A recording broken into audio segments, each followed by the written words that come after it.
नमस्कार, आप देख रहे हैं न्यूज 24। मैं हूं शीतल राजपूत। यूपी चुनाव से पहले अचानक सारे दल ब्राह्मणों को लुभाने में जुट गए हैं। सियासी पार्टियों को अचानक ब्राह्मण याद आ गए। आज बीजेपी के नेताओं ने भगवान परशुराम की मूर्ति का अनावरण किया है। ठीक इससे 5 रोज पहले अखिलेश यादव भी भगवान परशुराम की मूर्ति और उनके फरसे का उद्घाटन कर चुके हैं। 5 साल ब्राह्मणों को भूल चुके नेताओं को अचानक क्यों उनकी याद आने लगी है? ब्राह्मण इतने जरूरी क्यों हो गए हैं? यूपी की ब्राह्मण पॉलिटिक्स पर सबसे जबरदस्त ये रिपोर्ट देखिए।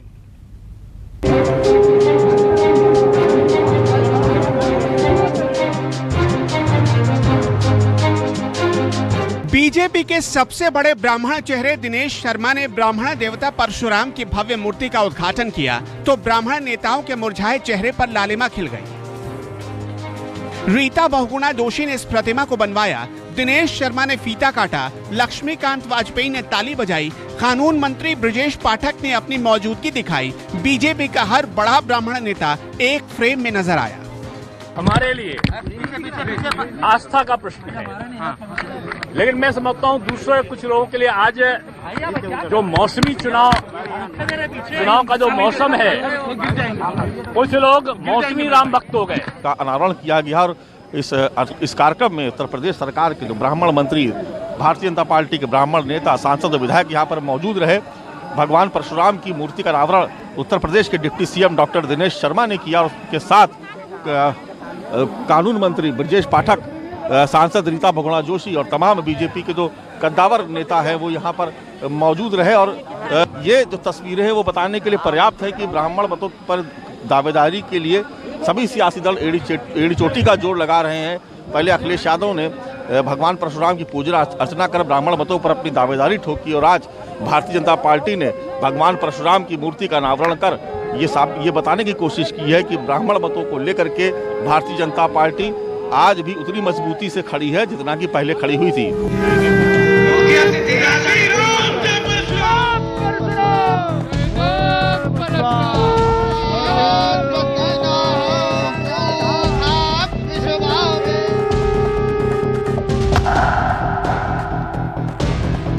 एक हफ्ते से बीजेपी और सपा के बीच जैसे कंपटीशन चल रही है, कौन कितना बड़ा परशुराम भक्ति दिखा सकता है। भक्ति में शक्ति होती है और शक्ति अगर मिल जाए तो सत्ता ज्यादा देर तक दूर नहीं रह सकती। एक हफ्ते पहले लखनऊ में भगवान परशुराम की प्रतिमा का अखिलेश यादव ने उद्घाटन किया था।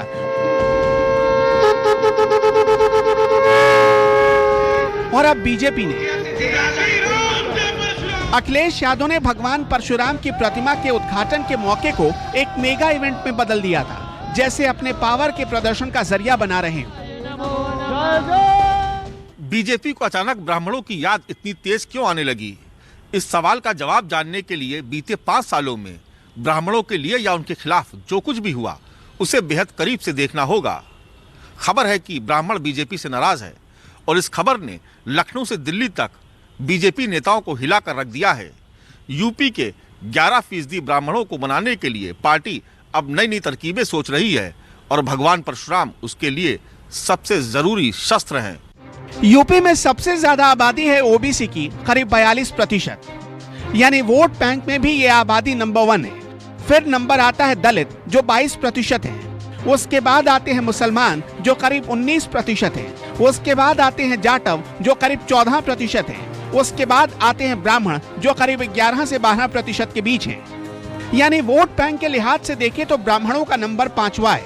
इसके बाद भी ब्राह्मण यूपी की पॉलिटिक्स में आजकल माननीय बने हुए हैं, क्योंकि यूपी का पॉलिटिकल ईसीजी ब्राह्मणों पर ही टिका होता है। लेकिन 2017 के बाद से ये ब्राह्मण बीजेपी से जरा खफा से हैं। इसकी एक नहीं कई वजहें हैं। इसमें से एक है एनकाउंटर पॉलिसी।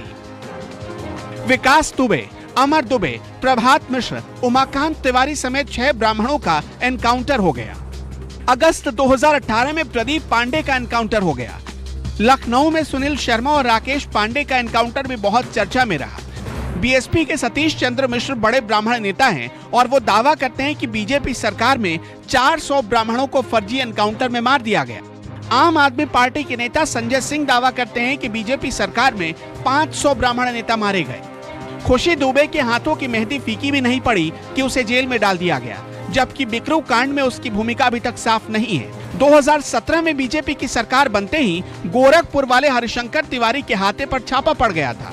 2018 में गोरखपुर में बीजेपी ने ब्राह्मण उपेंद्र शुक्ला को चुनाव मैदान में उतारा, लेकिन आरोप है कि योगी ने आधे अधूरे मन से प्रचार किया और शुक्ला जी चुनाव हार गए।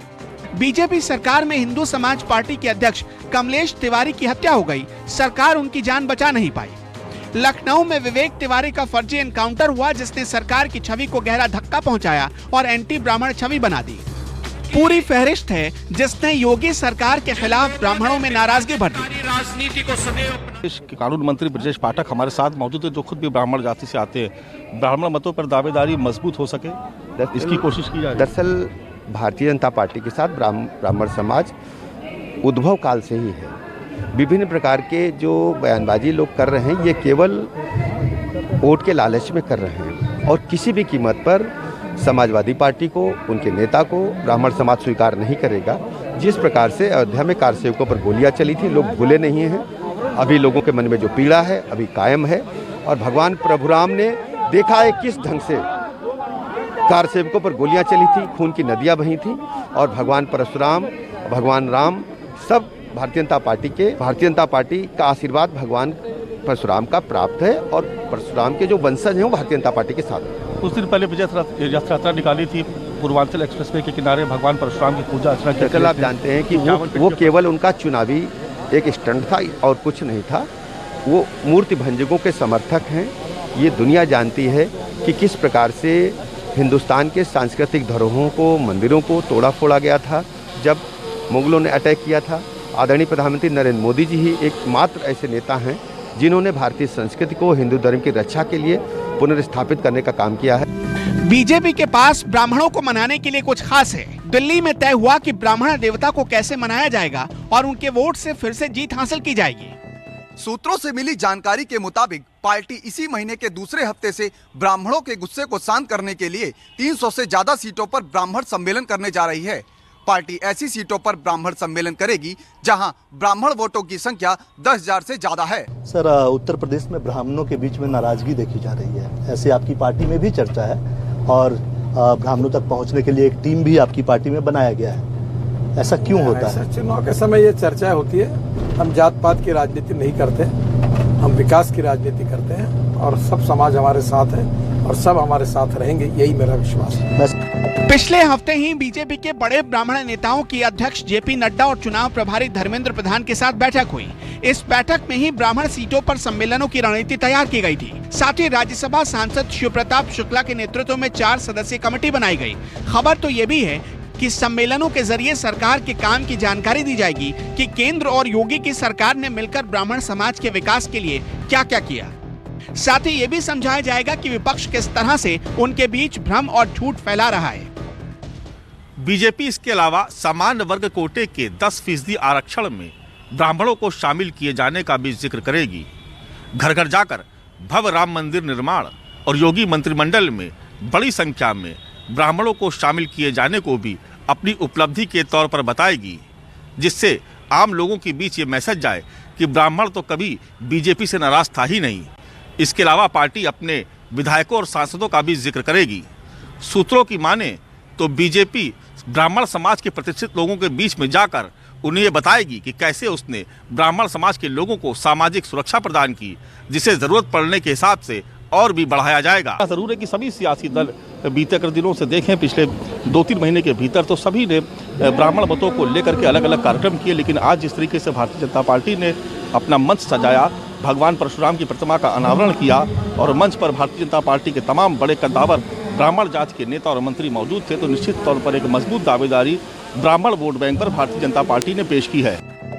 ब्राह्मणों को लेकर बीजेपी इतना सीरियस है कि अभी तक यूपी के ब्राह्मण नेताओं के साथ साथ दिल्ली में 2-2 दौर की बैठकें हो चुकी हैं। एक बैठक चुनाव प्रभारी धर्मेंद्र प्रधान के साथ तो दूसरी बैठक जेपी नड्डा के साथ। लाख झंझावतों के बाद अजय मिश्रा टेनी को कैबिनेट से बीजेपी हटा नहीं पा रही। इसी बैठक में यूपी के कानून मंत्री ब्रजेश पाठक ने 15 सूत्रीय एक पत्र सौंपा, जिसमें परशुराम भगवान की जन्मस्थली और लखनऊ के एक स्थल को उनके नाम पर विकसित करने का जिक्र किया गया। इसके बाद आला कमान ने 4 सदस्यीय कमेटी बनाई जो 4 जनवरी से ही प्रदेश के अलग अलग हिस्सों में दौरे पर है और ब्राह्मणों के घर जा रही है। ब्राह्मण देखिए, ब्राह्मण नाराज नहीं, ब्राह्मण राष्ट्र के साथ है, ब्राह्मण सत्य के साथ है, ब्राह्मण धर्म के साथ है, संस्कृति के साथ है, ब्राह्मण त्याग करता है, ब्राह्मण हमेशा प्रेम करता है उस पार्टी को जो देश की पार्टी है, राष्ट्र की पार्टी है, धर्म की पार्टी है, जो रक्षा करती है, सुरक्षा करती है, देश को चलाती है। ब्राह्मण उनके साथ है, ब्राह्मण कहीं नहीं जा रहे हैं। ब्राह्मण बड़े प्रेम से प्रधानमंत्री, यशस्वी प्रधानमंत्री नरेंद्र मोदी जी के राम राज्य के सपनों के साथ।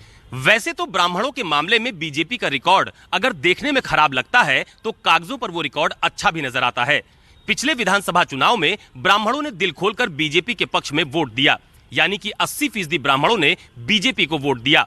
साल 2012 में तकरीबन 38% ब्राह्मणों ने बीजेपी के पक्ष में मतदान किया। वहीं साल 2007 में तकरीबन 40% ब्राह्मण मतदाताओं ने बीजेपी के पक्ष में मतदान किया। यानी कि पिछले 5 चुनावों पर नजर डाली जाए तो सबसे ज्यादा बीजेपी के विधायक 2017 में बीजेपी के टिकट पर चुनकर आए। यही नहीं, योगी सरकार में सबसे ज्यादा यानी कि कुल 8 ब्राह्मण मंत्री भी हैं। अकेले बीजेपी को ब्राह्मण नहीं चाहिए, समाजवादी पार्टी भी बीजेपी से नाराज ब्राह्मणों को अपने यहाँ खुलकर स्पेस दे रही है। योगी के पुराने दुश्मन हरिशंकर तिवारी यानी कि एक साथ हाथी के 4 दिग्गजों को अखिलेश ने अपनी पार्टी में शामिल करा लिया था। 2 जनवरी को अखिलेश यादव भी भगवान परशुराम की शरण में पहुंचे थे। एक मेगा इवेंट के जरिए ब्राह्मणों तक मैसेज पहुंचाने की कोशिश हुई कि अगर उन्हें कोई बहुत बड़ा मौका मिल सकता है तो वो मौका समाजवादी पार्टी ही दे सकती है। समाजवादी पार्टी ने लखनऊ में परशुराम की मूर्ति और फरसे का अनावरण किया तो प्रियंका गांधी ने भी अपने परंपरागत वोटों को वापस लाने की कोशिश की। बीएसपी ब्राह्मण शंख बजाएगा हाथी बढ़ता जाएगा का नारा बुलंद कर रही है। बीजेपी सरकार चुनाव से पहले आर्थिक रूप से पिछड़े सवर्णों को 10% आरक्षण का ऐलान कर चुकी है तो अखिलेश यादव ने ब्राह्मण समाज के कद्दावर नेताओं की पार्टी में एंट्री करवाई। बीएसपी ज्यादा से ज्यादा टिकट ब्राह्मण नेताओं को देने का प्लान बना रही है तो प्रियंका अपने ब्राह्मण नेता प्रमोद तिवारी की बेटी आराधना मिश्रा को अपने साथ अपने मंच पर जगह देती है।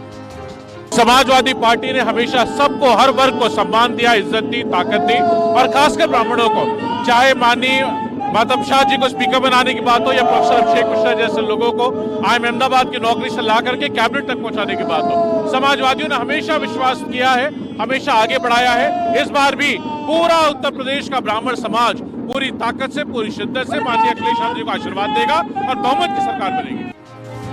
हर सियासी दल ऐसे ही नहीं ब्राह्मणों पर दाव चल रहे, बल्कि इसके पीछे सभी की सोची समझी रणनीति है, क्योंकि सियासी दलों ने जब जब ब्राह्मण उम्मीदवारों को चुनावी दंगल में उतारा तो प्रदर्शन शानदार रहा। यकीन न हो तो 2007 से अब तक के आंकड़े देखिए। बीएसपी ने 2007 में 56 ब्राह्मण उम्मीदवार उतारे, जिनमें से 41 ब्राह्मण उम्मीदवार जीत कर आए। 2012 के चुनाव में एसपी के पास 21 ब्राह्मण विधायक थे। 2017 के विधानसभा चुनाव में 56 ब्राह्मण जीत कर आए, जिनमें से 46 विधायक बीजेपी की टिकट से विधानसभा पहुंचे। कभी यूपी की सत्ता संभालने वाला ब्राह्मण मंडल की राजनीति के बाद सिर्फ एक वोट बैंक बनकर रह गया। उत्तर प्रदेश में 11% ब्राह्मण वोटर्स हैं जो जाटों और यादव समुदाय के बराबर हैं और आसानी से 115 सीटों पर ये वोटर्स जीत और हार तय करते हैं। 403 सीटों में से 115 सीट काफ़ी बड़ा मायने रखता है। ऐसे में हर राजनीतिक दलों को ब्राह्मण चाहिए। खैर, ब्राह्मणों को रिझाने के कंपटीशन में बाजी किसके हाथ लगती है? क्या भगवान परशुराम को माला पहनाने से यूपी का ब्राह्मण जीत की माला पहना देगा? इसके लिए नतीजों का इंतजार करना पड़ेगा। Bureau report, news 24। नमस्कार, मैं हूं मानक गुप्ता। अगर आपको हमारा ये वीडियो पसंद आया हो तो इसे लाइक और शेयर जरूर करें और हाँ, हमें सब्सक्राइब और फॉलो करना ना भूलें ताकि आप देश और दुनिया की कोई खबर मिस ना करें। तो जुड़े रहिए हमारे साथ और देखते रहिए न्यूज़ 24।